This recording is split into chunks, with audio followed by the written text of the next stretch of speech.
Baik, bismillahirrahmanirrahim. Assalamualaikum warahmatullahi wabarakatuh. Waalaikumsalam. Alhamdulillahirabbil alamin. Assalatu wassalamu ala Rasulillah. Asyhadu an la ilaha illallah wa asyhadu anna Muhammadan abduhu wa rasuluhu la nabiyya wa la rasula ba'dah. Hamdan wa syukran lillah. Kita masih bisa bersama berkumpul walaupun secara virtual untuk menuntut ilmu bersama guru kita Ustadz Muhammad Akil Haidar yang insya Allah kita bakal sapa bersama. Assalamualaikum Ustaz. Waalaikumsalam warahmatullahi wabarakatuh. Baik, bagaimana Ustaz keadaan? Sehat? Aman sentosa? Amin, alhamdulillah, bidu'aikum. Semoga Alhamdulillah. antum dan para jamaah juga demikian ya. Baik, amin, amin ya rabbal alamin. Semoga pada malam hari ini Ustaz Akil bisa menyampaikan ilmunya kepada kita semua tanpa kendala, dan para partisipan yang hadir juga bisa menangkap dari ilmu Ustaz Akil dengan sempurna agar bisa mendapatkan berkah dari Allah Subhanahu wa taala. Baik, pada kesempatan kali ini insya Allah kita bakal membahas tentang ketentuan sholat berjamaah. Kita sudah pertemuan ke-16 ini membahas tentang sholat, Ustaz. Ke-16 dari? Ke-16 dari SFL kita membahas tentang sholat. Okay. Untuk SFL, baik. Mungkin untuk efisien waktu kita persilahkan kepada Ustaz Akil. Tafadhol, Ustaz. Baik. Terima kasih Ustaz Hudzaifah. Bismillahirrahmanirrahim. Alhamdulillahirabbil alamin wassalatu wassalamu ala asyrofil anbiya'i wal mursalin sayyidina maulana Muhammadin wa ala alihi wa sahbihi ajma'in, amma ba'du. Jamaah PKF dimanapun Anda berada, baik yang mengikuti bersama kita di Zoom dan juga mungkin mengikuti dari Facebook ataupun YouTube. Semoga kita semuanya selalu dalam lindungan Allah, selalu dijaga Allah, dan selalu dilimpahkan keberkahan di dalam semua urusan kita. Di waktu kita, di umur kita, di harta kita, di apa yang kita lakukan, di ilmu kita, dan diistiqomahkan sampai akhir hayat nanti, kita dimatikan dalam keadaan husnul khatimah. Amin ya rabbal alamin. Tak lupa salat serta salam kita sajikan ke junjungan kita Nabi Agung Muhammad SAW, dengan penuh harap semoga kita semua termasuk umatnya yang akan mendapatkan syafaatnya di yaumul qiyamah nanti. Amin ya rabbal alamin. Baik, jamaah rahimakumullah, insya Allah kita akan melanjutkan kajian kita mengenai sholat jamaah ya, yang mana pada pertemuan sebelumnya kita telah selesai membahas tentang udzur-udzur seseorang diperbolehkan untuk tidak sholat berjamaah, atau udzur-udzur yang menjadikan seseorang tidak dimakruhkan untuk meninggalkan sholat berjamaah. Karena dari awal kita sudah sepakati bahwa sholat berjamaah adalah untuk sholat 5 waktu adalah sebuah perintah yang disyariatkan. Ya, semua ulama sepakat hal itu. Hanya berbeda pendapat terkait apakah kemudian jadi wajib atau tidak, apakah menjadi syarat sah sholat atau tidak, dan seterusnya. Ya, sehingga sangat dianjurkan bagi kita semuanya yang memang tidak ada udzur untuk bisa menjaga sholat berjamaah 5 waktu ini. Nah, semoga kita semuanya diberikan taufik oleh Allah Subhanahu wa taala supaya bisa beristiqomah untuk menjaga sholat 5 waktu ini, atau sholat berjamaah di dalam sholat 5 waktu ini. Jamaah rahimakumullah, pada kesempatan kali ini kita akan membahas tentang beberapa ketentuan di dalam sholat berjamaah. Nah, ketentuan di sini maksudnya adalah aturan-aturan ya.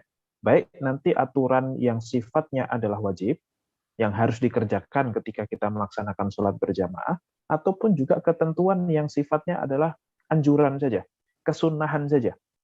Nah, jadi ada beberapa yang menjadi sebuah kewajiban di dalam sholat berjamaah, ya, menjadi semacam syarat supaya sholat jamaah kita itu sah, supaya kita itu benar di dalam melaksanakan sholat berjamaah. Tetapi ada juga yang sifatnya anjuran, yang mana lebih baik kita kerjakan kalau bisa, tapi kalaupun tidak masalah, tidak menjadikan sholat berjamaah kita itu rusak gitu. Nah, beberapa ketentuan ini, yang pertama adalah ini merupakan sesuatu yang hukumnya wajib ya. Kalau kita mau sholat berjamaah adalah minimal 2 orang. Ya, berjamaah itu minimal 2 orang, bukan 3 orang. Meskipun kalau kita merujuk ke bahasa Arab ya, Ustaz Hudzaifah, bahwasanya jamak itu 3 ke atas gitu. Ya, karena 1 mufrad, 2 musanna, baru jamak itu 3. Tetapi dalam konteks berjamaah, jamaah itu cukup 2 orang. Jika sudah ada 2 orang saja, maka sudah bisa melaksanakan sholat berjamaah sebagaimana hal itu diisyaratkan di dalam sebuah hadis riwayat Bukhari Muslim. Bisa tolong dibacakan? Malik bin Al-Huwairith qala ataitu Nabiyya sallallahu alaihi wasallam ana wa sahibun li falamma aradna al-iqbal falamma aradna al-iqfal min indihi qala lana idza hadartas shalah fa fa fa Fa'adana. fa'azana summa aqima waliya ummakuma akbarukuma rawahul Bukhari wa Muslim. Ya. Dari Malik bin Al-Huwairith, ya, ketika beliau mendatangi Nabi Muhammad SAW berserta satu temannya, wasahibun li, falamma aradna al-iqfal, ketika kami hendak pergi, atau iqfal itu dari kafilah ya, mengadakan kafilah untuk rombongan pergi, begitu maksudnya. Min indihi qala lana idza hadratis shalah, wahai Malik bin Al-Huwairith, kalau datang waktu sholat maka ya adzanlah kalian, kemudian iqomatlah kalian, dan wal ya ummukum akbarukuma, wal ya ummukuma wal ya ummakuma akbarukuma, dan jadilah imam di antara kalian berdua yang paling besar ya umurnya di antara kalian berdua. Nah, ini menunjukkan bahwasanya cukup berdua saja sudah dikatakan sebagai sholat berjamaah. Nah, jadi aturan pertama adalah jamaah minimal 2 orang. Sebagaimana disebutkan oleh Imam An-Nawawi, aqallul jama'ati itsnan imamun wa ma'mumun. Fa idza shalla rajulun bi rajulin aw bi imra'atin aw ammatihi aw bintihi aw ghairihim aw bi ghulamihi aw bi sayyidatihi aw bi ghairihim hasalat lahuma fadilatul jamaah. Bahwasanya jumlah minimal dari jamaah itu adalah 2 orang, imam dan makmum. Maka ketika seseorang laki-laki itu sholat dengan laki-laki lainnya, atau dengan perempuan, atau dengan amat itu apa? Budak perempuannya, au bintihi, atau dengan anak perempuannya, au ghairihim, atau dengan yang lainnya, au bihulamihi, atau dengan budak laki-lakinya, au bisayyidatihi, atau seorang laki-laki dengan sayyidahnya, apa? Tuan perempuannya, au bi ghairihim, atau dengan yang lainnya, hasalat lahuma fadilatul jamaah, maka mereka berdua akan mendapatkan fadilah berjamaah. Allati hiya khamsu au sab'u wa ishrun. Allati hiya khamsun au sab'un wa ishrun. Yang mana fadilah dari jamaah itu adalah 5 atau 7 plus 20. Ya, maksudnya 25 ataupun 27 derajat. Wa hadza la khilafa fihi. Wa naqala asy-Syaikh Abu Hamid wa ghairuhu fihi al-ijma'. Ya, dan ini tidak ada perbedaan pendapat, bahkan Abu Hamid itu mengatakan bahwa ada ijma di dalam masalah ini. Jadi yang namanya sholat berjamaah itu minimal 2 orang sudah cukup. Ya. Untuk mendapatkan fadilah ini tidak diharuskan seseorang datang ke masjid. Maksudnya dimanapun kita, asalkan kita berdua, ya sudah, tidak diharuskan untuk mencari masjid, untuk mencari sekurumpulan orang, enggak. Ya, kalaupun terpaksa nggak bisa sholat berjamaah di masjid, katakanlah karena pandemi ya, kemarin kita sudah katakan salah satu udurnya, jika memang kita dikhawatirkan akan atas diri kita, atas jiwa kita, takut terkena penyakit dan seterusnya, maka boleh untuk tidak sholat berjamaah di masjid. Tetapi bukan berarti kemudian meninggalkan sholat berjamaah di rumah, meskipun hanya sama istri, atau sama anak, atau sama ya seterusnya, begitu ya. Sama siapapun yang orang sudah sah sholatnya, maka sudah bisa dikatakan berjamaah dan akan mendapatkan fadilah tersebut. Baik, itu yang pertama. Aturan pertama, kalau mau jamaah minimal 2 orang. Tetapi, meskipun dengan 2 orang saja sudah cukup, ternyata semakin banyak jamaahnya, itu semakin baik dan semakin banyak pahalanya. Sebagaimana di dalam sebuah hadis riwayat Abu Dawud, bisa tolong dibacakan, Ustaz Hudzaifah?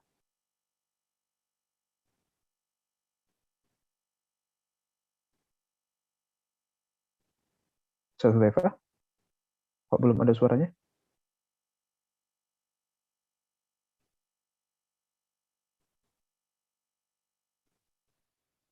Baik, sebentar Ustaz. Nah, baru ada nih. Oke, baik. Saya ulangi kembali.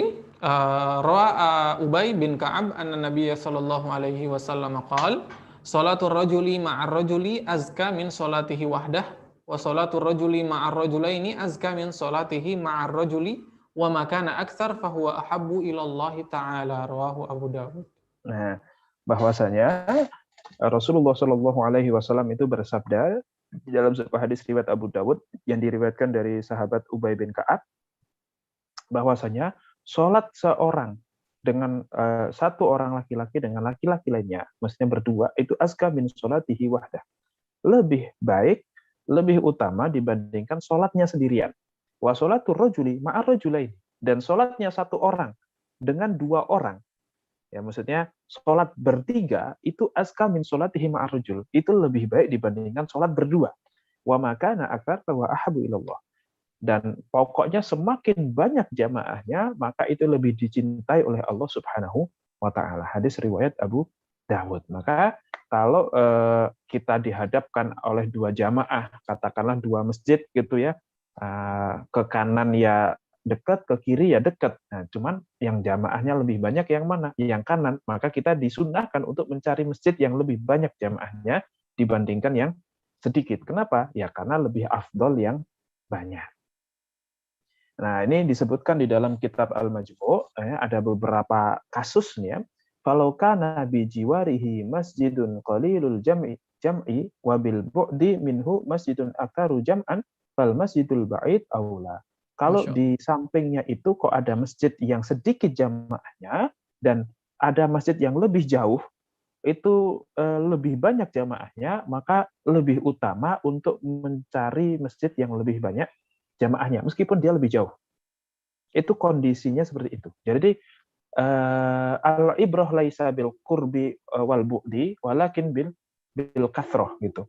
Ya, yang menjadi patokan itu bukan jauh dan dekatnya masjid, tetapi mana yang lebih banyak jamaahnya. Itu kondisi pertama ya. Asalnya seperti itu, meskipun ada pengecualian. Nah, illa fi halatain, kecuali di dalam dua kondisi. Ahaduhuma anta ta'attala jama'atul qarib li'udulihi anhu likaunihi imaman aw yahdurun nasu bihudurihi fahina idin yakunul qarib afdal, kecuali di dua kondisi. Ya, tadi pokoknya kalau dihadapkan dua masjid, yang satu banyak, yang satu sedikit, kita pilih yang banyak. Karena itu yang lebih utama. Tetapi hal itu menjadi tidak berlaku lagi ketika tata'at tola jama'atul qarib li'udulihi anhu. Jamaah yang sedikit tadi, masjid yang sedikit tadi, akhirnya jadi nggak ada jamaahnya gara-gara kita pindah. Gitu. Likaunihi imaman, karena kita imamnya.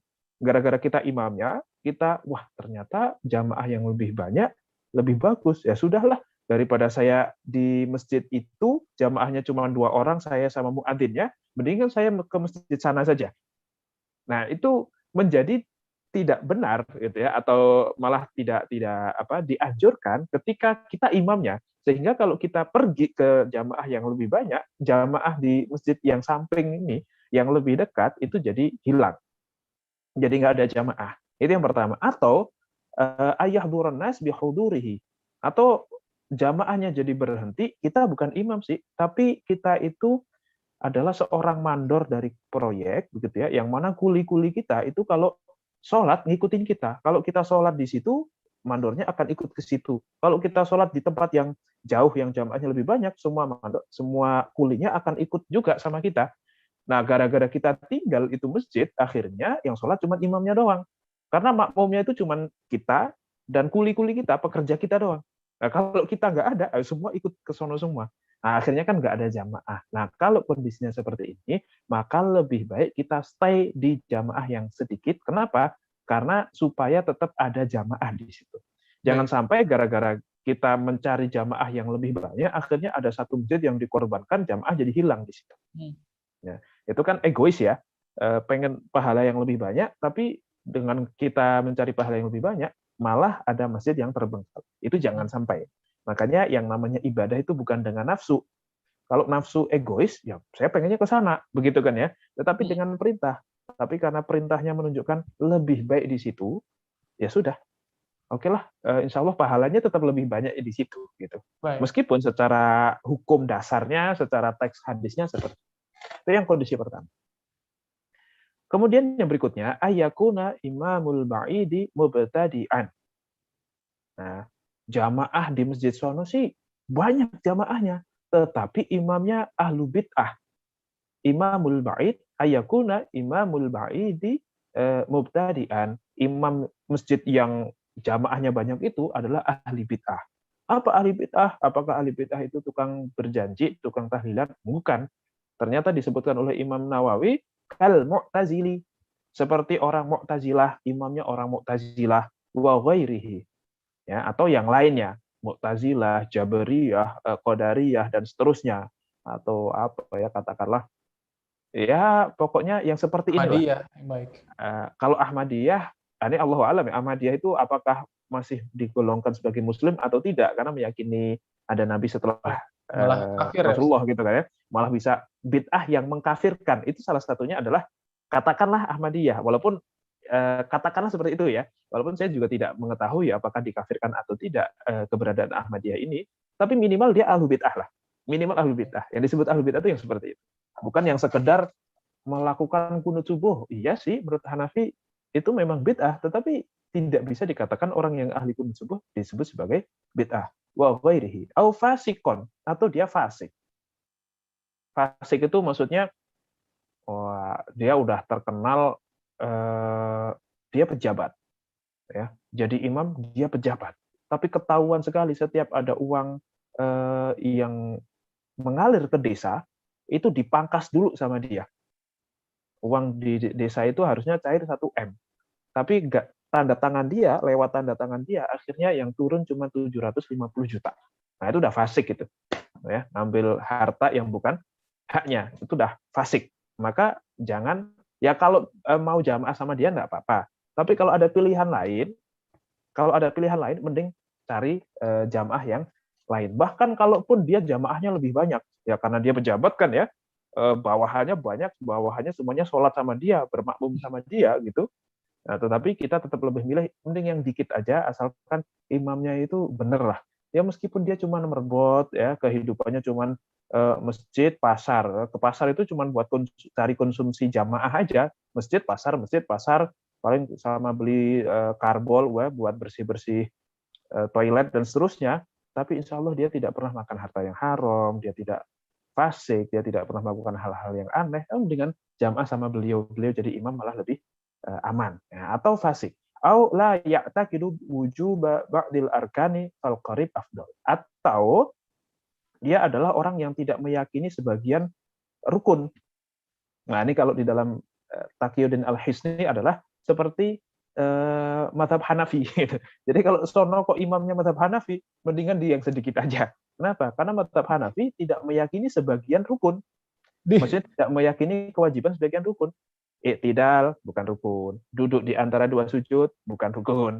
Nah gitu. Apalagi ya, tasyahud akhir bukan rukun. Al-Fatihah ya meskipun itu masih wajib sih. Beliau pun mengatakan itu masih wajib. Tasyahud akhir bukan rukun gitu. Nah ini sudah ekstrim lah begitu ya. Itu terdapat di Kifayatul Akhyar itu, Ustaz? Ya silahkan cek ya. Silahkan cek ya. Seingat saya seperti itu, bahwa saya seperti mazhab Hanafi itu ditinggalkan saja gitu. Ya walaupun ini tentunya tidak terjadi ya. Alhamdulillah di Indonesia tidak ada mazhab Hanafi dan seterusnya gitu. Jadi insya Allah guru kita masih sama gitu, rata-rata rukun sholat ya itu aja gitu. Rata-rata nggak beda itu paling di kunut gitu kan. Yang ibaratnya nggak fundamental lah. Yang ya kalaupun nggak sholat, nggak pakai kunut itu semua mazhab mengatakan sah lah sholatnya gitu ya, minimal 4 mazhab. Nah ini kondisi-kondisi di mana kita boleh untuk tidak untuk mencari yang lebih sedikit jamaah. Ya sebenarnya boleh saja. Maksudnya lebih afdal kita mencari yang lebih sedikit ketika kondisi-kondisi seperti ini ya. Meskipun pada dasarnya kita sebaiknya cari jamaah yang lebih banyak. Oke. Kemudian yang berikutnya, aturan berikutnya adalah seorang imam itu disunnahkan untuk berniat menjadi imam. Niat itu maksudnya niat menjadi imam. Kalau Ustadz Hudzaifah kok jadi imam, maka disunahkan untuk niat menjadi imam. Berarti kalau disunahkan saja, kalau saya niatnya nggak jadi imam, sah dong, tetap sah. Allahu Akbar, niat sendirian. Ternyata dari belakang dikepok, plak gitu kan ya, untuk menjadi makmum. Nah, terus antum ya sudah, kalau mau disunahkan untuk merubah, oke, berarti saya sekarang imam. Itu sunnah. Tapi hal itu juga bisa terjadi, misalnya antum sholat saja, ternyata di belakang antum ada seorang akhwat yang mau jamaah juga, mau sholat juga. Ya, tapi kan tidak mungkin seorang akhwat kok maju-maju, terus nepok kuda antum, set gitu kan ya, terus dia mundur lagi ke tempat dia sholat, terus jamaah, kan tidak mungkin seperti itu. Nah, maka cukup bagi si akhwat ini, katakanlah di sebuah masjid, apa ya, terminal lah atau pasar begitu, dia mau jamaah sama antum, cukup ya udah, oh dia ada lagi sholat, wah saya mau menjadikan Ustadz Hudzaifah ini sebagai imam saya. Itu Waduh. cukup seperti itu. Yang penting niatnya makmum. Ya, masalah imamnya tahu atau tidak bahwa antum dijadikan imam itu tidak menjadi urusan, tidak menjadi masalah di dalam sholat berjamaah, tidak disyaratkan. Ya, jadi imam itu cukup disunahkan saja untuk berniat, tapi tidak diharuskan. Makanya kenapa kok di Indonesia kalau mau makmum sama orang kok ditepok gitu ya, padahal juga nggak harus ditepok sih, Allahu alam, itu ditepok dari siapa juga nggak tahu gitu ya. Padahal kadang mungkin cukup dengan, Mas saya makmum ya gitu, katakanlah begitu ya, itu sah-sah saja gitu. Itu kan hanya tujuannya untuk ngasih tahu ada makmum di belakang, terus antum niat gitu supaya antum dapat kesunahan, kan sekedar itu saja, karena bukan syarat juga gitu. Nah, cuman jangan kalau sudah ditanya, Mas saya makmum ya, ya itu batal itu sholatnya ya. Kalau menjawab, jangan jawab gitu. Tapi intinya imam hanya disunahkan, bukan menjadi syarat untuk niat menjadi imam. Sebagaimana disebutkan oleh Imam Nawawi, wa yanbaghi lil imami ayyanwiyal imamata fa illam yanwiha sahhat salatuhu wa salatul ma'mumin. Dan seyogianya bagi seorang imam untuk berniat menjadi imam. Tetapi jika dia tidak berniat untuk menjadi imam, maka sholatnya si imam itu sah, dan juga sholatnya para makmum itu sah. Maka sah semua sholat orang yang ada di situ. Jamaahnya sah, sholatnya si imam sah, sholatnya si makmum juga sah. Nah, itu. Aturan berikutnya, imam disunahkan untuk berbeda dengan makmum. Kalau makmum, wajib niat menjadi makmum. Kalau si makmum sholat jamaah kok nggak niat jadi makmum, ya artinya dia sholat sendirian. Tidak akan mendapatkan, ya sholatnya sih sah, tapi dia bukan makmum. Ya artinya dia sholat sendirian saja. Gitu. Bahwa keberadaan dia di tengah-tengah soft jamaah itu ya kebetulan sholat di tempat yang sama. Tapi apakah sholat dengan sholat yang sama? Tidak. Kenapa? Karena tidak niat menjadi makmum. Ya, maka seorang makmum wajib untuk niat menjadi makmum. Yang mana niat itu terjadi ketika takbiratul ihram. Jadi ketika Allahu Akbar itu sudah niat bahwasanya usolli, saya niat sholat fardu maghrib makmum. Nah itu ketika takbir sudah langsung niatkan seperti itu. Ya bukan nanti gitu ya. Walaupun nanti ada perbedaan pendapat ternyata Ustaz Zaifa, kalau kita sudah terlanjur sholat dulu nih, Allahu Akbar, sholat maghrib sendirian niatnya, ucuk datang seorang untuk sholat maghrib juga ternyata. Kirain nggak ada orang, mau sholat sendiri. Ternyata ada orang di depan kita, dia sholat juga. Kita sudah terlanjur takbir nih. Apakah boleh kita langsung pindah menjadi makmumnya dia atau tidak? Nah, ini ternyata ada perbedaan pendapat di kalangan ulama. Jadi sudah terlanjur niat sholat sendirian, ternyata ada orang lain. Saya deh jadi makmumnya dia. Nah, ini kan berarti niat makmumnya tidak dari awal. Boleh atau tidak? Nah, ini ada perbedaan, akan kita bahas.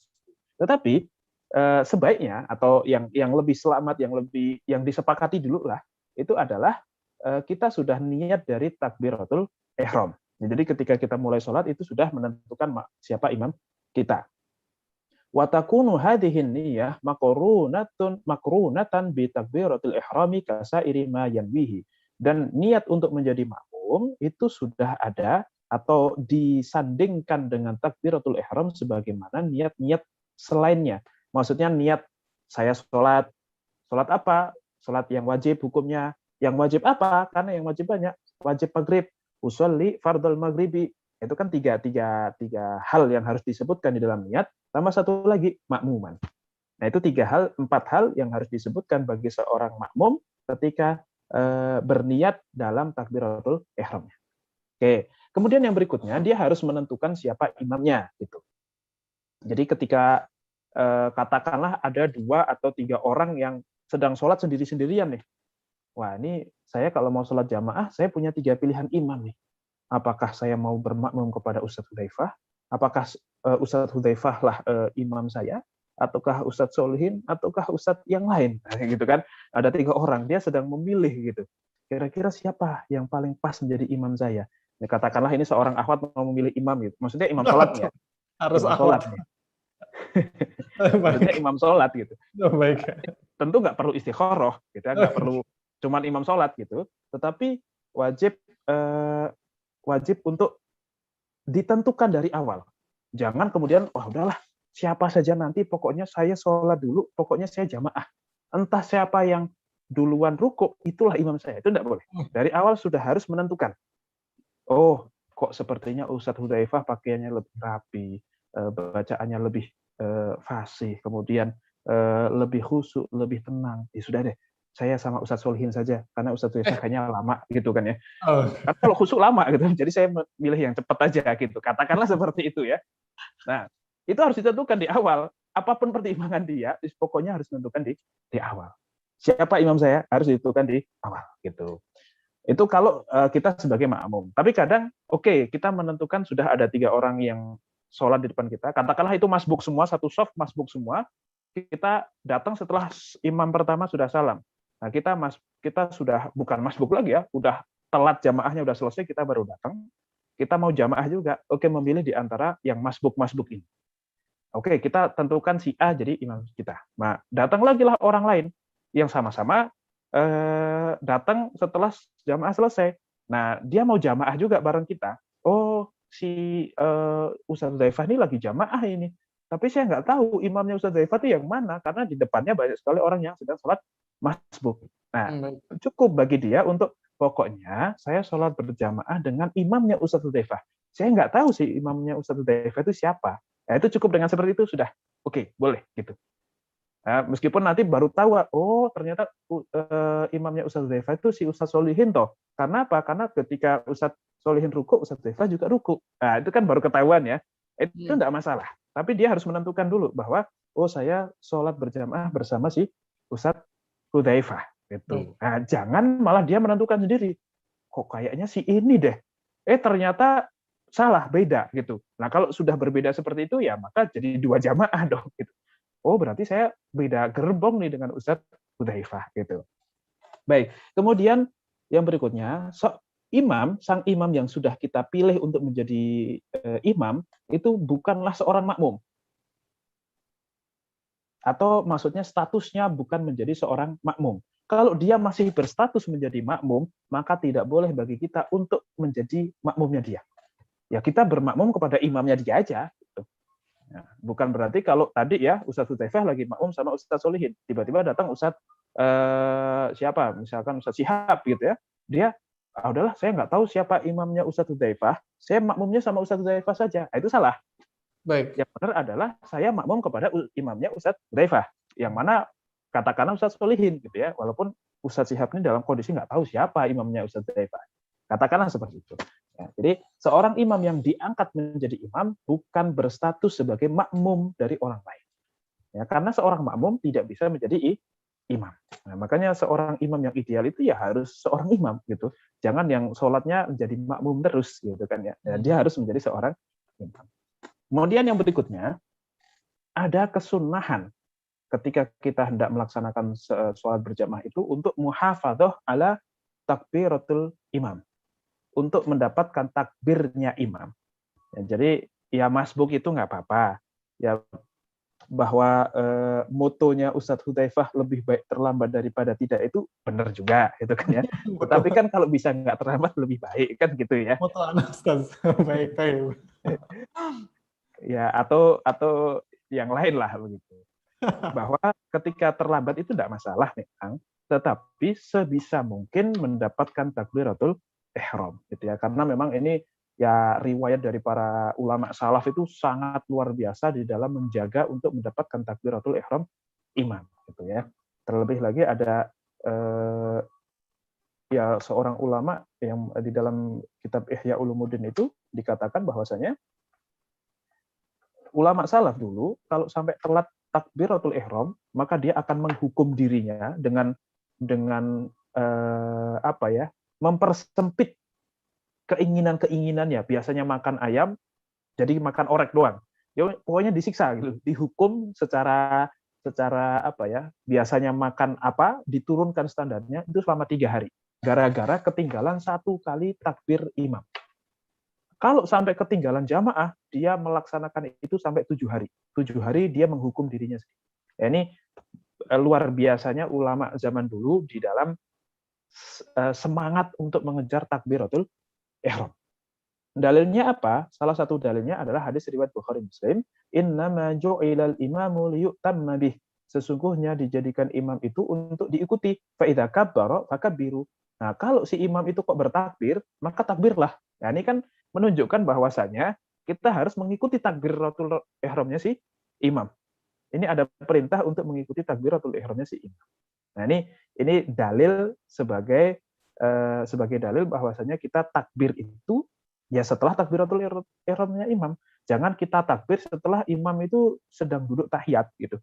Ya walaupun nggak apa-apa juga, akan tetap mendapatkan fadilah jamaah juga. Ya, asalkan kita masih bisa mendapatkan sholatnya imam, itu kita akan dapat fadilah jamaah. Tetapi sebisa mungkin mendapatkan. Nah, hanya saja batasan mendapatkan takbiratul ihram itu apa? Itu ternyata di dalam kitab Al-Majmu' disebutkan ada 5. Ada 5 pandangan ulama. Yang pertama, ya hadir pada saat imam takbir. Ya meskipun kita tidak mungkin mendahului takbiratul ihramnya imam, tapi kita sudah hadir, sudah siap untuk mengikuti takbiratul ihramnya imam. Jadi imam takbir kita sudah hadir. Itu yang pertama. Yang mana ini dikatakan oleh Imam Nawawi ini yang paling benar. Pendapat ini yang paling benar. Tetapi juga ada pendapat bahwasanya asalkan sebelum imam membaca Al-Fatihah, maka kita dikatakan sebagai orang yang mendapatkan takbiratul ihramnya imam. Atau yang ketiga adalah selama kita masih mendapatkan rukuk pada rokaat pertamanya si imam, maka kita masih dikatakan sebagai orang yang mendapatkan takbiratul ihram. Atau yang keempat, asalkan masih mendapati imam masih berdiri, maka kita mendapatkan takbiratul ihramnya imam. Atau yang kelima, sebelum rukuk jika disibukkan dengan urusan bukan duniawi. Ini kata Imam Ghazali, seseorang masih dikatakan sebagai mendapatkan takbiratul ihramnya imam, asalkan dia mendapati si imam ini belum dalam kondisi i'tidal, masih dalam kondisi rukuk. Dan kenapa kok kita telat? Itu karena alasan kita wudhu lah, kita bebenah pakaian, kita pakai ya pokoknya membereskan pakaian yang memang urusannya untuk sholat. Bukan karena lagi urusan bisnis dulu, bukan karena telat gara-gara ngegosip dulu, bukan telat gara-gara nonton Ikatan Cinta gitu, bukan. Tapi telatnya memang gara-gara ya urusan yang memang kaitannya dengan sholat gitu. Ya ini kan sebagai contoh saja gitu kan. Baik. Gitu. Baik, Ustaz. Itu masih dikatakan sebagai mendapatkan takbiratul ihramnya si. Kemudian berikutnya, meskipun kita disunnahkan untuk jangan sampai telat, bahkan kalau bisa mendapatkan imam sedang takbir, itu kita tetap disunnahkan untuk datang dalam keadaan tenang. Ya, yang mana kata Imam Nawawi, madhabuna anna sunnata liqasidil jama'ati ayyamshiya bisakinatin sawa'un khafa fauti takbiratul ihram amla. Ya, sawa'un khafa fauta takbiratul ihram amla. Bahwasanya madhab kami itu disunnahkan bagi orang yang menuju atau yang menginginkan sholat berjamaah untuk berjalan bisakinatin, ya dengan apa? Tenang. Sawa'un khafa, baik dia takut, maksudnya sudah telat nih ini, apakah jalannya tetap tenang atau buru-buru, meskipun dia takut kehilangan takbiratul ihramnya imam, dia tetap disunnahkan untuk tenang, nggak usah buru-buru, jangan gara-gara wah sudah selesai qomatnya kita langsung lari gitu, mempercepat jalan. Itu disunnahkannya tetap tenang, jalannya tetap santai, jangan terburu-buru. Ya, bahkan kalaupun kita takut kehilangan takbiratul ihram. Ini menurut pendapat jumhur ulama. Walaupun nanti ada riwayat dari Ibnu Mas'ud dan ulama sahabat lainnya bahwasanya beliau itu istadda ala sholatin. Beliau itu lari untuk mendapatkan jamaah itu. Ya, maka ini menunjukkan bahwa hukumnya hanya sunnah saja, tidak sampai wajib. Sebagaimana hal ini tertuang dalam hadis riwayat Muslim, "Idza uqimatis sholatu fala ta'tuha wa antum tas'aun." Ketika sholat sudah didirikan, maka janganlah kalian mendatanginya wa antum tas'aun, dalam keadaan tas'aun, tergesa-gesa, lari-lari. Walakin tuha wa antum tamshuna wa alaikumus sakinah. Tetapi datangilah sholat jamaah tersebut dan kalian berjalan dalam keadaan sakinah, tenang. Fama adraktum tusallu wa ma fatakum fa'atimmu. Adapun yang engkau dapati dari sholat jamaah tersebut, maka ya laksanakan. Dan apa yang kalian lewatkan dari sholat tersebut, fa'atimmu, maka sempurnakanlah. Di dalam riwayat lain, fakdu, apa yang kalian dapati laksanakan, dan apa yang kalian lewati sempurnakan. Di riwayat lain, apa yang kalian lewatkan itu qodok lah. Yang mana ini nanti akan menjadi perbedaan pendapat di kalangan ulama. Ketika kita makmum masbuk kok 2 rakaat, katakanlah sholat sholat asar. Sholat asar kita datang, imam sudah di rakaat ketiga. Nah, imam sudah di rakaat ketiga, kita baru datang takbiratul ihram, masuk berjamaah dalam kondisi imam sudah rakaat ketiga. Rakaat ketiga bagi si imam. Bagi si makmum rakaat ke pertama atau rakaat ketiga? Gimana, Ustaz? Seorang makmum, Ya. masbuk, imamnya sudah rakaat ketiga di sholat asar. Ya. Oke. Kemudian kita masuk nih, baru masuk. Cek. Nah, itu rakaat pertama, statusnya bagi si makmum masbuk ini rakaat pertama atau rakaat ketiga? Rakaat pertama, Ustaz. Rakaat pertama. Ya, itu adalah pendapat mazhab Syafi'i dan Hambali dan Maliki. Nah, karena memang itu masih rakaat pertama, maka kita disunahkan untuk membaca surat pendek. Baik. Ya, surat setelah Al-Fatihah disunahkan untuk membaca itu. Nah, gitu. Jadi meskipun si imam itu sholatnya sudah rakaat ketiga, ya bagi saya itu rakaat pertama. Nah, kurang lebih seperti itu. Sehingga tasyahudnya si imam nanti itu tasyahud awal bagi kita.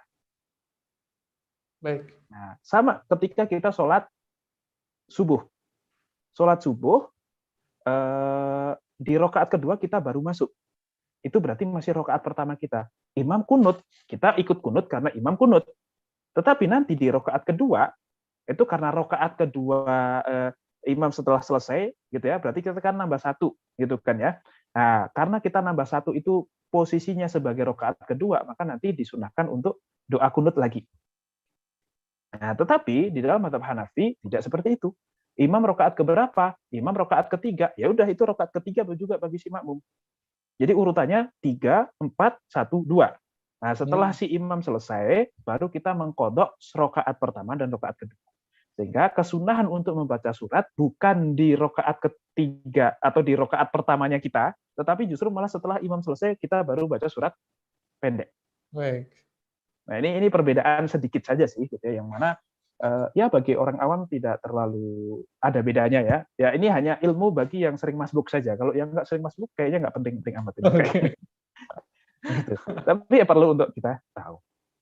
Oke, kemudian ini berikutnya ya, sunnah untuk datang dalam keadaan tenang.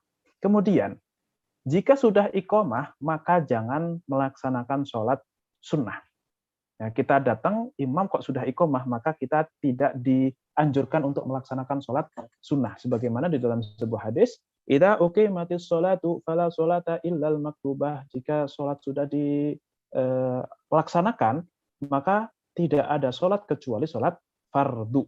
Ya, di mana kata Imam Nawawi, ya, qala Syafi'i.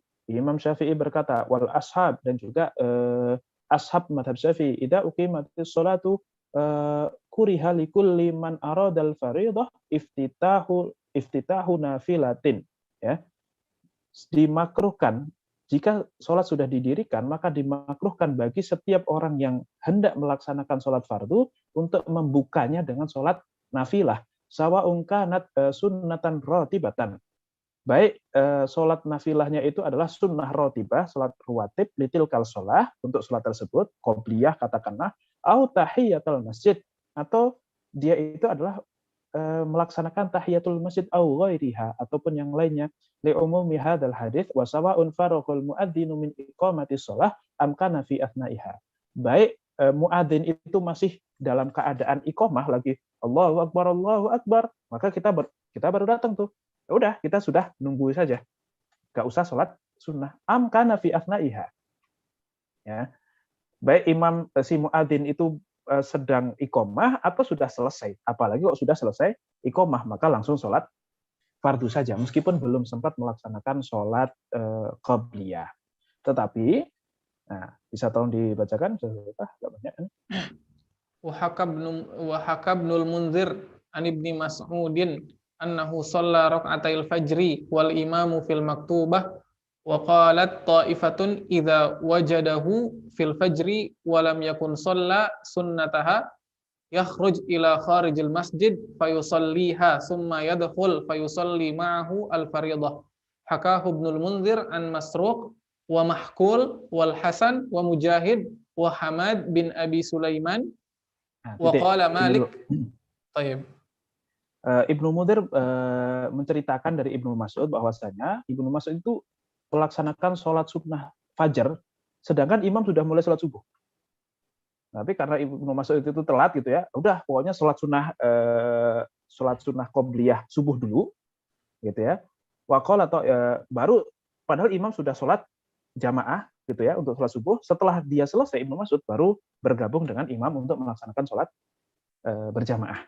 Nah itu. Waqol atau ifah, bahkan disebutkan beberapa orang ketika hal ini terjadi di sholat fajar dan dia sebelum melaksanakan kedua sholat sunnah 2 rakaat fajar ini, maka silahkan keluar dulu dari masjid, sholatlah 2 rakaat sholat sunnah fajar, baru setelah itu masuk ke masjid untuk melaksanakan sholat berjamaah bareng imam. Nah, mungkin ini karena kesunahan atau tingkat kesunahan yang sangat tinggi untuk qobliyah subuh. Nah, sehingga meskipun imam sudah jamaah, wes pokoknya laksanakan saja dulu gitu kan. Karena saking luar biasanya 2 fadilah ini. Yang mana ini diceritakan dari Masruq, Makhul, Hasan, Mujahid, Hamad bin Abi Sulaiman. Hamad ini salah satu gurunya Imam Abu Hanifah ya. Oke, wa qala Malik mithluhu in lam yakhaf aw tarrakaah fa in khafahu shalla ma'al imam wa qala al-Auza'i wa Sa'id bin Abdul Aziz wa Abu Hanifah in tama'a an yudrika salatal imam sallaha fi janibil masjid wa illa falyahrum ma'ahu. Falyuhrim. Ya. Imam Malik mengatakan jika dia tidak takut ketinggalan 1 rakaat, maka silahkan laksanakan sholat sunnah dulu nggak apa-apa. Tapi batasannya jangan sampai ketinggalan 1 rakaat. Baik. Kalau sampai ketinggalan 1 rakaat ya mending sholat bareng imam saja langsung gitu. Tapi asalkan kok masih belum, maka nggak apa-apa. Fa in khafahu shalla ma'al imam. Wa qala al-Auza'i wa Sa'id, tetapi kata Imam Auza'i, Imam Sa'id bin Abdul Aziz, Abdullah bin Abdul Aziz gitu ya, wa Abu Hanifah dan Imam Abu Hanifah, intomia ayudrika sholatal imami shallahuma fi janibil masjid. Kalau memang dia merasa bahwa dia akan mendapatkan jamaah bersama imam meskipun ketinggalan 1 rakaat, meskipun ketinggalan 2 rakaat, meskipun hanya akan mendapatkan si imam itu dalam keadaan tahiyat setelah kita selesai sholat sunnah, maka silahkan keluar dari masjid, sholat di situ, selesaikan sholat sunnah dulu, habis itu silahkan masuk masjid, asalkan masih bisa jamaah meskipun tinggal ujungnya, nggak apa-apa. Tetapi wa illa falyuhrimahu. Tapi kalau dikhawatirkan kehilangan sholat berjamaah ini, maka silahkan langsung bertakbiratul ihram bersama si imam. Nah, ternyata interpretasi terhadap hadis tadi banyak sekali gitu ya. Ada yang mengatakan langsung selesaikan gitu ya, tidak boleh ketika sudah iqamat tidak boleh sholat lagi. Tapi ternyata ada yang mengatakan masih diperbolehkan. Tapi yang paling afdol adalah jangan sampai kejadian ya, datang ke masjid masih dalam kondisi longgar, masih dalam kondisi belum iqomat, sehingga kita masih tenang untuk menjalankan sholat sunnah, dan sempat untuk iktikaf sebentar, dikir-dikir, baca doa, dan seterusnya, baru setelah itu kita sholat berjamaah. Itu idealnya. Tapi kan ya namanya orang kan ya, kadang ada urusan, kadang ada malesnya, kadang memang kebiasaan. Kalau iqomat baru berangkat ke masjid kan begitu. Ya orang kan beda-beda. Ya, tapi dengan segala tingkatannya kurang lebih ya inilah aturannya. Kemudian jika sedang sholat sunnah, kemudian iqomat. Kalau tadi kan memang datang sudah iqomat nih. Nah berikutnya datang belum iqomat sih, tapi pas di tengah-tengah sholat iqomat. Lagi sholat sunnah kemudian iqomah. Itu bagaimana? Apa yang harus kita lakukan? Ya. Wa inda khala fi sholatin nafilatin tsumma uqimatil jama'atu fa illam yakhsha fawatal jama'ati ataman nafilah tsumma dakhala fil jama'ah. Jika kita sudah terlanjur masuk sholat nafilah gitu ya. Kemudian didirikanlah jamaah gitu ya. Didirikan jamaah di sini maksudnya uqimatil jamaah bukan diikomahkan, tetapi ya sholat jamaah dimulai. Bukan iqomahnya muadzin, tetapi jamaah dimulai. Ketika dia tidak takut kehilangan jamaah, maka selesaikan sholat nafilah itu dulu. Baru setelah itu masuk ke dalam sholat berjamaah. Wa in khasya fawataha, tetapi kalau takut kehilangan sholat berjamaah, qata'an nafilah li'annal jama'ata afdal. Maka dia batalkan sholat nafilahnya, sholat sunnahnya, dan masuk ke dalam sholat berjamaah. Wa muraduhu biqaulihi khasya fawata al jamaah, yang dimaksud dengan takut kehilangan jamaah antafuta kullaha bi an yusallima min sholatihi. Maksudnya adalah takut benar-benar kita tidak akan mendapati imam itu masih sholat setelah kita selesai sholat sunnah. Jadi takutnya itu bukan sekedar takut kehilangan 1 rakaat atau 2 rakaat gitu. Tapi takutnya saya begitu salam imam sudah selesai duluan. Nah, itu yang disebut sebagai takut kehilangan sholat berjamaah. Tetapi kalau hanya kehilangan 1 rakaat maka nggak apa-apa. Masih disunnahkan untuk diteruskan. Lebih afdol atau dianjurkan untuk diteruskan terlebih dahulu. Selesaikan sholat sunnahnya baru masuk ke jamaah. Meskipun agak-agak masbuk lah gitu. Nah, ini yang saya temukan di dalam kitab Al-Majmu' Syarah Al-Muhadzab. Kemudian yang berikutnya, ketika terlanjur sholat fardu, kemudian ada iqomah atau dilaksanakan sholat berjamaah. Ya, dirasa nggak ada jamaah, pas Allahu Akbar. Ternyata ada yang banyak orang masuk, kemudian Allahu Akbar, terus jamaah. Wah gimana nih? Apakah saya ikut sholat tersebut atau saya sholat sendirian langsung terus? Begitu. Nah ini pertama begini, idza dakhala fi fardil waqti munfaridan. Ketika kita sudah terlanjur melaksanakan sholat fardu sendirian, tsumma arada dukhul fi jama'atin, kemudian setelah itu muncul jamaah dan kita pengen masuk ke jamaah tersebut, ustuhiba ayyutimmaha rakaatain. Maka kita disunahkan untuk menyelesaikan menjadi 2 rakaat saja. Sholat apapun itu. Niatnya sholat maghrib. Tapi gara-gara, kok ada jamaah, ya sudah, selesaikan 2 rakaat saja, kemudian salam. Fatakunu nafilatan. Kemudian salam, maka sholat kita yang tadinya niatnya fardu itu, kita turunkan derajat niatnya menjadi niat sholat sunnah saja. Kita selesaikan di 2 rakaat saja, kemudian setelah itu baru masuk ke tsumma yadkhulu fil jamaah. Itu yang pertama. Fa illam yaf'al, ketika kita memang tidak melakukan hal itu, atau opsi kedua, ustuhiba ayaqta'aha tsumma yasta'nifaha. Ya, disunnahkan untuk ya sudah kalau memang mau opsi yang kedua tidak mau menyelesaikan 2 rakaat dulu, ya sudah langsung batalkan saja sholat fardu kita itu, kemudian ikut berjamaah bareng mulai dari awal lagi. Kita batalkan sholat kita, kemudian setelah itu mulai dari awal lagi dan ikut jamaah yang ada. Hakadha nassu alaihi Syafi'i fil Mukhtasar. Inilah yang dianjurkan oleh Imam Asy-Syafi'i di dalam kitabnya Al-Mukhtasar. Nah, tetapi kata Imam Asy-Syairazi, bisa tolong dibacakan seperti apa? Qala Syairazi fa inna wad-dukhul fil jamaah min ghairi an yaqta'a salatahu fa fihi qaulan. Qala fil imla la Sampai sini yajuzu. dulu. Baik. fa inna waddukhul fil jamaah min ghairi ayyaqta salatahu. Kalau dia niat untuk masuk ke jamaah tanpa membatalkan dulu sholatnya dia. Nah, jadi dia sudah terlanjur sholat maghrib nih, sendirian niatnya. Ada jamaah. Wah, saya mau ikut jamaah itu. Nah, terus tidak menyelesaikan 2 rakaat dulu untuk dijadikan sholat sunnah, dan juga tidak membatalkannya. Tapi langsung, ya sudah, saya langsung masuk ke sholat dia, tanpa membatalkan sholat kita. Fafihi qaulan, maka ada 2 pendapat. Yang pertama,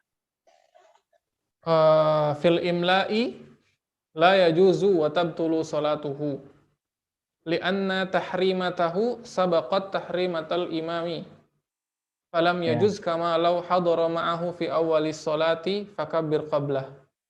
qablahu. Nah, Uh, tidak diperbolehkan di dalam kitab Al-Imla gitu ya, bahwasanya sholatnya itu batal. La yajuzu wa tabtulu sholatuhu. Kalau dia langsung yang tadinya sholat sendirian kok tiba-tiba langsung berniat merubah niat, ya oper gigi langsung menjadi jamaah, itu tidak boleh. Kenapa? Ya karena takbiratul ihramnya si makmum itu mendahului takbiratul ihramnya si imam. Maka nggak boleh. Sebagaimana kalaupun dari awal niatnya mau jamaah, ya imamnya sudah siap, makmumnya sudah siap, tapi dia takbirat duluan, si makmum ini takbir duluan, kan tetap nggak sah juga. Kan kasusnya berarti sama, berarti tidak diperbolehkan. Wa qala fil qadim wal jadid yajuzu wa huwa al-asah li'annahu lamma jaza an yusalliya ba'da salatihi munfaridan summa yusalli imaman bi an yaji'a man ya'tammu bihi jaza an yusalli ba'da salatihi munfaridan summa yasiru ma'muman. Ya, tapi di dalam kitab lain gitu ya, disebutkan bahwasanya di dalam pendapat Imam Syafi'i ini diperbolehkan, dan kata Imam Asy-Syairazi wa huwa al-ashah, dan ini adalah pendapat yang paling sahih. Li'annahu la majaza ayusalliya ba'da salatihi munfaridan tsumma yusalli imaman bi an yaji'a man ya'tamu bihi jaza ayusalliya ba'da salatihi munfaridan tsumma yasiru ma'muman gitu. Alasannya apa? Ya ketika dia memungkinkan untuk sholat niatnya sendirian sih, tapi kemudian ada orang yang menjadikan dia sebagai imam. Di tengah-tengah kita sudah sholat 2 rakaat, datang orang lain menjadi makmum kita. Kan berarti 2 rakaat kita sholat sendirian, 2 rakaat berikutnya kita jadi imam, sholat jamaah. Boleh nggak? Boleh. Maka diperbolehkan pula ketika dia 2 rakaat, katakanlah ya, 2 rakaat dia sholat sendirian, 2 rakaat berikutnya dia menjadi makmum. Betul. Itu diperbolehkan. Yeah. Nah, berdasarkan apa? Berdasarkan sebuah hadis. Dari Ubay Abul Abbas Sahal bin Sa'id As-Sa'idi, anna Rasulullah sallallahu alaihi wasallam balaghahu anna Bani Amr bin Auf kana bainahum syarrun. Pokoknya Nabi Muhammad sallallahu alaihi wasallam itu mendapatkan kabar bahwasanya di Bani Amr bin Auf itu ada masalah. Fa kharaja Rasulullah sallallahu alaihi wasallam yuslihu bainahum fi unasin ma'ah. Maka kemudian Rasulullah datang nyamperin masalah apa untuk mendamaikan mereka. Nah, gitu ya.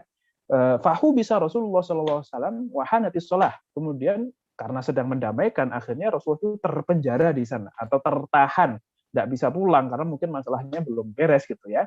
Padahal sholat sudah datang waktunya, sudah katakanlah sholat waktu zuhur sudah masuk nih gitu. Faja'a Bilalun ila Abi Bakar, maka di Masjid Nabawi Bilal datang ke Abu Bakar berkata, ya Abu Bakar, inna Rasulullah qad hubisa. Ya Rasulullah, wahai Abu Bakar, Rasulullah kayaknya ketahan deh di Bani Amr deh, kayaknya belum bisa pulang. Wahanati sholah, padahal waktu sholat sudah mulai, sudah masuk. Fahalaka anta uman nas, apa kamu aja deh atau Abu Bakar aja deh yang jadi imam gitu kan ya. Faqala na'am in syi'ta. Ya udah kalau emang maunya begitu ya udah. Itu kata Abu Bakar. Fa aqama Bilalun as-sholata wa taqaddama Abu Bakar faqabara wa qabaron nas. Maka Bilal iqamat, Abu Bakar maju, takbir, dan para makmumnya, orang-orang yang ada di situ jamaah itu menjadi makmumnya Abu Bakar. Wa ja'a Rasulullah sallallahu alaihi wasallam yamshi fis sufuf. Nah, di tengah-tengah salat Rasulullah datang. Yamshi fis sufuf ya. Beliau membelah soft begitu hatta qama fi shaf, sehingga beliau itu ya menjadi ikut di dalam barisan shaf makmum Abu Bakar ini. Fa akhadha nas fit tasfiq. Nah, semua orang akhirnya Rasulullah datang gitu. Akhirnya gini, keplok tangan. Tasfiq itu menepukkan tangannya. Plak gitu. Wa kana Abu Bakar la yaltafitu fi sholatihi. Abu Bakar diam aja gitu. Cuman plak gitu kan. Ada apa sih gitu, tapi Abu Bakar diam. Masih belum nengok. Falamma aktsarona tasfiqa iltafata. Tapi orang makin plak gitu. Karena kan udah nggak boleh ngomong. Kalau zaman dulu sebelum turun ayat waqumu lillahi qanitin mungkin ngomong, Abu Bakar, Nabi udah datang kan gitu ya. Tapi kan udah nggak boleh ngomong ini.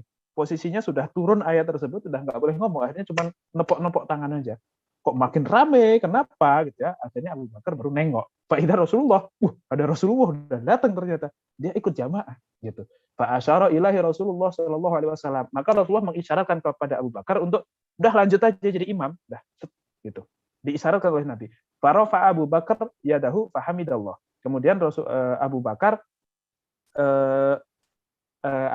mengangkat tangannya dan bertahmid gitu ya. Waraja'a al-qahqara. Kemudian Abu Bakar itu mundur. Abu Bakar mundur wara'ahu hatta qama fi shaf. Ya, yang tadinya Abu Bakar menjadi imam, dia mundur sehingga berada di barisan shaf. Fataqaddama Rasulullah sallallahu alaihi wasallam fa shalla linnas. Maka kemudian ya karena Abu Bakar mundur, Rasulullah maju yang menjadi imamnya. Falamma faragha aqbala 'alan nas. Kemudian setelah selesai sholat, Rasulullah menghadap ke jamaah, faqala ayyuhan nas malakum hina nabakum syai'un fi sholati akhadtum fit tasfiq. Jamaah, kenapa kok kalian ketika memberikan tanbih memberikan peringatan bagi si imam, kenapa kok kalian tepuk-tepuk tangan gitu? Innama tasfiq linisa, karena tepuk tangan itu buat perempuan aja. Man nabahu syai'un fi sholatihi falyaqul subhanallah. Tapi kalau kalian ingin mengingatkan si imam atas sesuatu gitu ya, entah lupa, entah apa, entah ini kejadian datang Rasulullah dan seterusnya, katakanlah subhanallah. Fa innahu la yasma'uhu ahadun hina yaqulu subhanallah illa tafata. Kenapa? Karena tidaklah seorang yang mendengar kata subhanallah ini kecuali dia akan nengok, mesti akan memberikan perhatian. Ya Abu Bakar, kemudian khusus kepada Abu Bakar. Ma mana'aka an tusalliya binnas hina asyartu ilaika. Apa yang menjadikan kamu itu menolak untuk menjadi imamnya jamaah ini, padahal saya sudah, atau Rasulullah, aku sudah memberikan isyarat kepadamu untuk lanjut aja. Faqala Abu Bakar berkata, maka yang bagi libni Abi Quhafah, ya tidak pantas bagi Ibnu Abi Quhafah, anaknya Abu Quhafah, bapaknya Abu Bakar, maksudnya bagi seorang anaknya Abu Quhafah, ayusolliya binnas baina yaday Rasulullah sallallahu alaihi wasallam. Ya nggak pantas lah, masa saya yang anaknya Abu Quhafah mengimami jamaah padahal ada Rasulullah di dalamnya. Itu tidak pantas. Maka Abu Bakar mundur, Rasulullah maju. Nah, ini menjadi dalil bahwasanya imam bisa masbuk gitu. Imam bisa masbuk, sehingga seorang imam itu bisa mundur atau seorang yang tadinya bukan dia menjadi imam tiba-tiba bisa mundur menjadi makmum orang lain gitu ya. Atau yang orang dari awalnya niatnya sendirian gitu ya, itu boleh untuk tidak memotong, untuk membatalkan sholatnya dan langsung menjadi makmumnya orang lain. Nah, ini salah satu pendapat dari mazhab Asy-Syafi'i. Tetapi kata Imam Nawawi, Imam Malik, Imam Abu Hanifah itu berbeda. Dzakarul musannifu huna annal qaul al-qadim sihhatu salati hadzal muqtadi kama nasu alaihi fil jadid wa tabahu ali hadza sahibul mu'tamad wal bayan taqlidan lahu. Ya, bahwasanya musannif tadi Imam Asy-Syairazi mengatakan bahwasanya yang benar adalah sahnya salat orang yang seperti ini, yang awalnya makmum, awalnya sholat sendirian, kemudian berubah menjadi makmum, itu katanya sah. Walladzi naqalahu ashabuna, tetapi yang kami dapatkan, kata Imam An-Nawawi, anil qadim, dari pendapat Imam Syafi'i yang al-qadim, butlanu sholatihi. Wa mimman naqala dzalik, yaitu tidak sah kalau seperti itu. Ya, kalau mau berjamaah, mau tadinya sholat sendirian kemudian berpindah menjadi jamaah, ya tinggalkan dulu sholatnya. batalkan dulu sholatnya, baru mulai lagi istanafa fi sholatil jamaati, baru dia mulai dari awal untuk melaksanakan sholat berjamaah. Wa mimman naqala dzalika sharihan Asy-Syaikh Abu Hamid wa Shahibul Hawi wal Qadi wa Abu Thayyib wal Muhamili fi Tajrid wal Furani wal Mutawalli wa akharun. Wa hadha huwa shawab li anna nasahu fil qadim. Tapi menurut Imam Nawawi, yang lebih benar adalah pendapat yang mengatakan nggak bisa. Orang kalau sudah menjadi imam atau sudah menjadi sholat sendirian, itu nggak boleh kok merubah niatnya di tengah-tengah menjadi makmum. Niat menjadi makmum harus berada di takbiratul ihram pertama. Jadi kalau niat dari awal kok sudah bukan makmum, sudah tidak boleh berubah menjadi makmum. Nah, tapi kejadian Abu Bakar itu kan Sahih Bukhari Muslim. Ini satu kejadian. Kejadian yang lain adalah ketika Rasulullah sakit. Ya, Abu Bakar akhirnya jadi imam.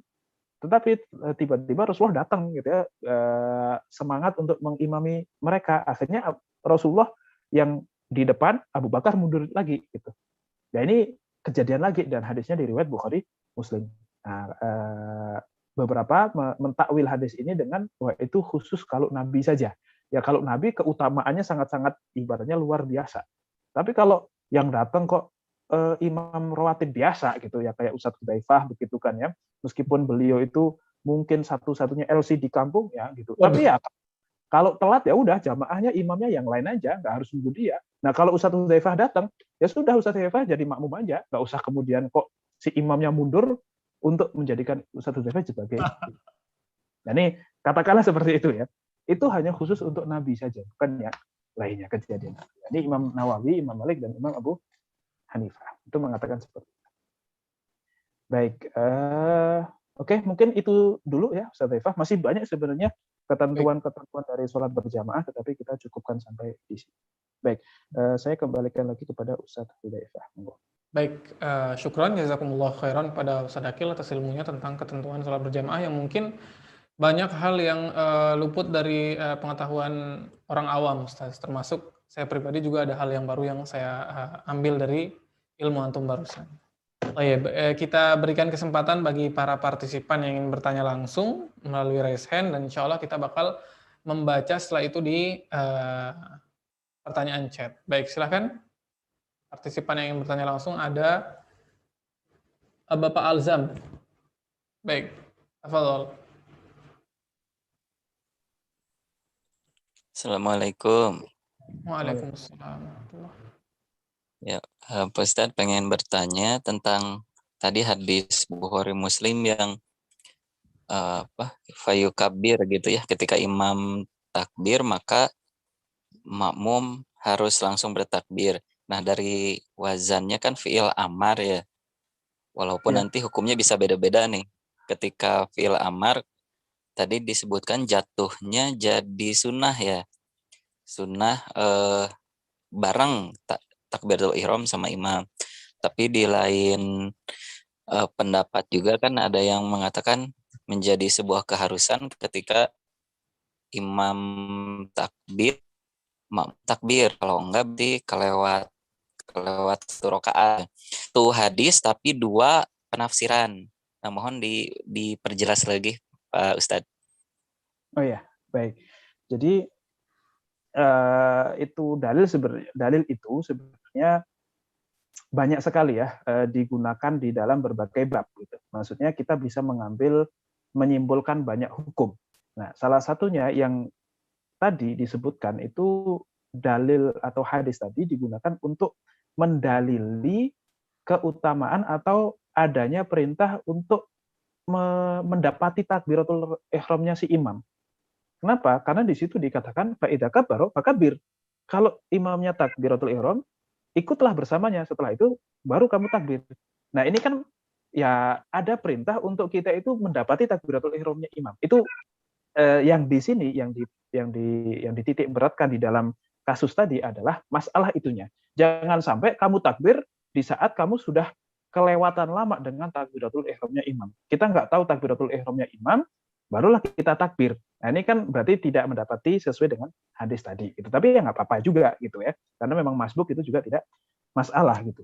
Nah, tetapi juga di dalam hadis tersebut bisa kita ambil katakanlah misalnya kalau imam sudah takbir, ya, imam kok sudah ruku, padahal kita belum selesai membaca Al-Fatihah gara-gara kita masbuk, baru Allahu Akbar, terus Bismillahirrahmanirrahim, Alhamdulillahirabbil alamin, Arrahmanirrahim. Kok imam Allahu Akbar untuk ruku, fakabir, maka ikuti imam, nggak usah diteruskan Al-Fatihah kita. Nah, itu juga menjadi salah satu dasar akan hal itu, gitu ya. Kita diharuskan untuk ikut, walaupun nanti ada pendapat lain yang mengatakan, oh nggak apa-apa, selesaikan dulu Al-Fatihahnya, gitu kan ya, asalkan belum sampai ketinggalan 2 rukun, itu masih dikatakan mutaba'atul imam, mengikuti imam. Nah, juga di dalam hadis ini diperintahkan untuk kalau imamnya itu kok katakanlah tidak melaksanakan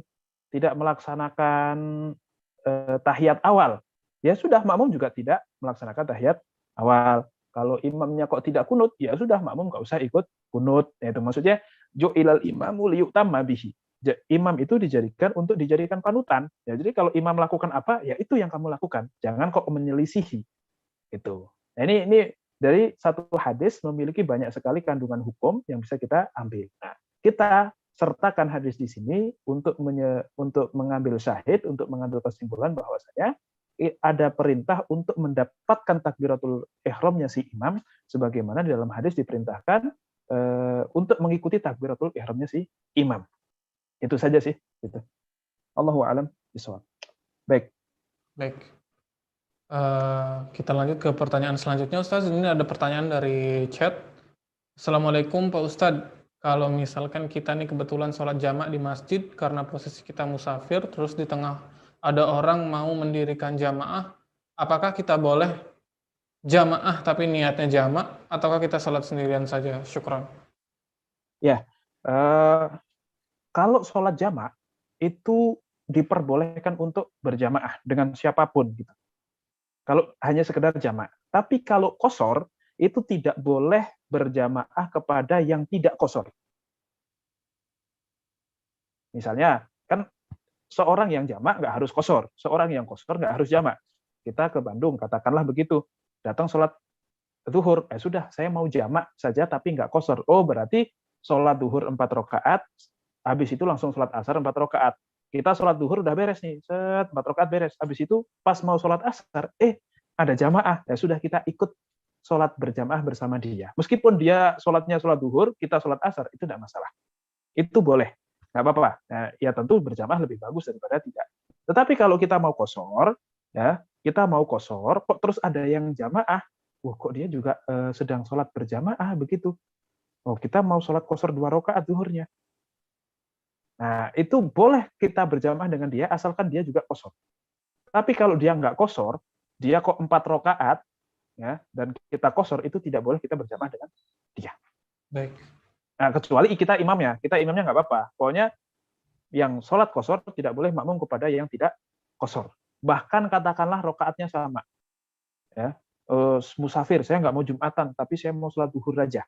Sholat zuhur tapi jamaah sama imam yang sedang sholat Jumat.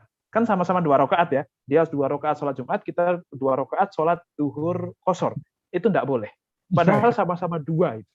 Apalagi yang imamnya 4, makmumnya 2, kan gitu. Ya, walaupun itu nanti ada ininya, memungkinkan terjadi imamnya sholatnya lebih banyak jumlah rakaatnya dibandingkan makmumnya. Itu boleh.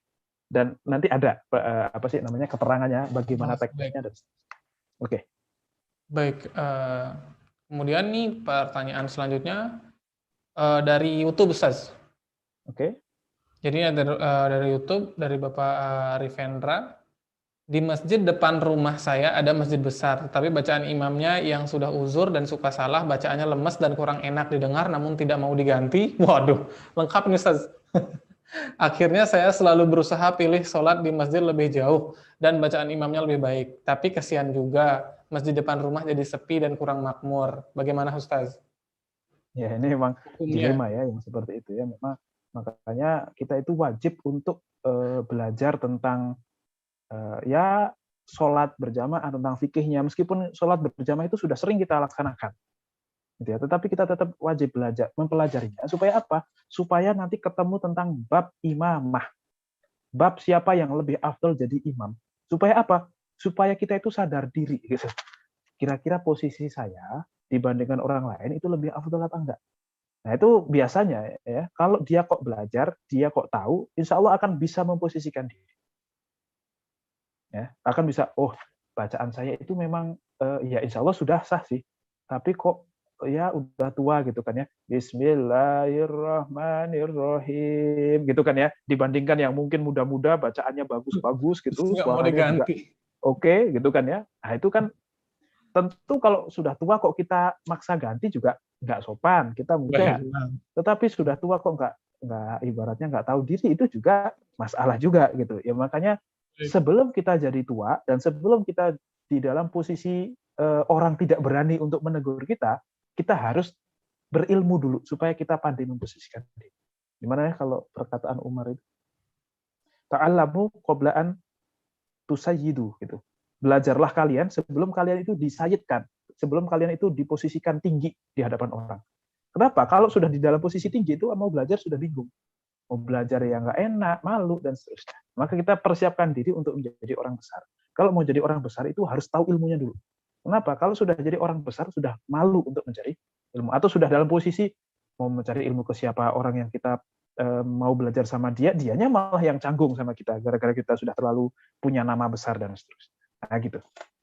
Ini menjadi masalah, maka antum posisinya gimana? Ya kalau ada masjid alternatif lain ya monggo silahkan. Apalagi kok sampai salah bacaan, ya itu lebih baik tidak. Tetapi kalau memang tadi ya, gara-gara absennya kita dari masjid tersebut, akhirnya masjid itu jadi ya sepi, kasihan, dan 1-2 orang saja, atau bahkan malah taat tolatil jamaah, jamaahnya jadi Nggak habis. ada.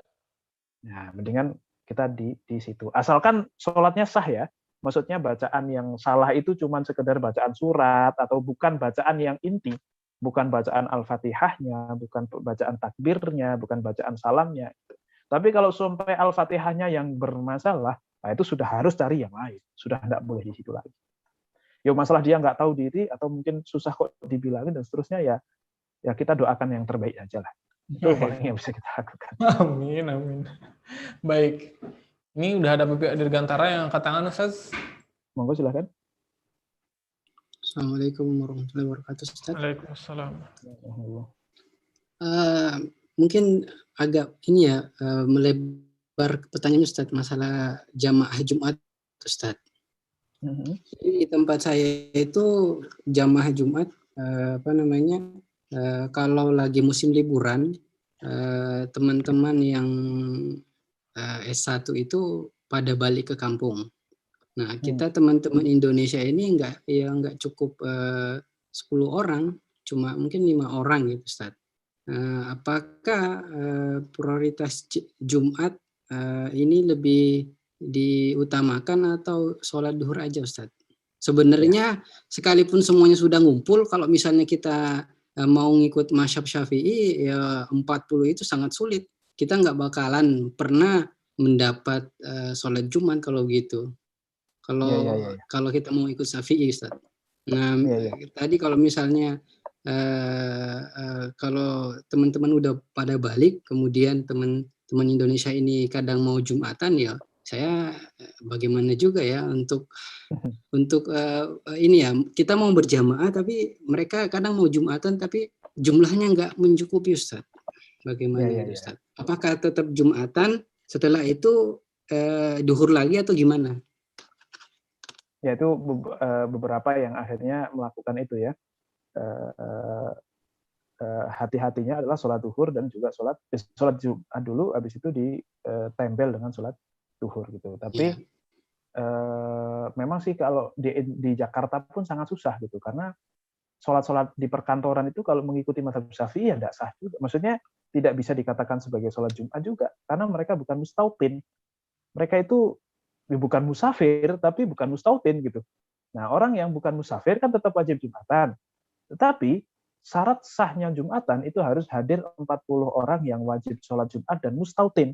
Nah, mereka bukan mustautin. Mustautin itu bertempat tinggal di situ. Kan nggak ada yang orang tempat tinggalnya di kantor. Kan mereka dari Bekasi, dari Tangerang, dari Depok, dan dari mana-mana, kan begitu ya. Datang ke situ bukan seorang mustautin. Maka kalau pakai saklek mazhab Syafi'i memang agak susah untuk kondisi seperti ini, apalagi di tempat-tempat seperti antum begitu. Nah, tetapi katakanlah begini. Kalau mau pakai madhab yang lain pun, ya katakanlah madhab Maliki 13 gitu kan ya. Oke, kalau madhab Hanafi 3 bisa. Oke, tapi kalau madhab, katakanlah kita pakai madhab Syafi'i, ya berarti kita tidak memenuhi syarat wajib Jumatan. Karena memang kita tidak lebih dari 40 orang yang memenuhi syarat, maka ya kita tidak wajib untuk melaksanakan Jumatan gitu. Nah, jadi ya langsung sholat duhur saja juga sebetulnya tidak masalah. Tapi ya sepertinya apa ya, menjadi satu hal yang aneh kok tidak pernah sholat Jumatan sampai bertahun-tahun begitu ya. Nah, maka Allahu alam sih, kalau saya ya paling memberikan saran untuk pakai madhab yang lain saja, standar madhab yang lain saja, mendirikan Jumatan gitu, dan tidak perlu untuk mengcovernya dengan sholat duhur lagi. Tapi ini sependek pengetahuan saya, nanti Bapak di Nusantara bisa carilah referensi lain untuk kasus yang seperti ini gitu. Ya, karena saya juga ya jarang mendapati kasus yang seperti ini. Allahu a'lam bishawab. Baik.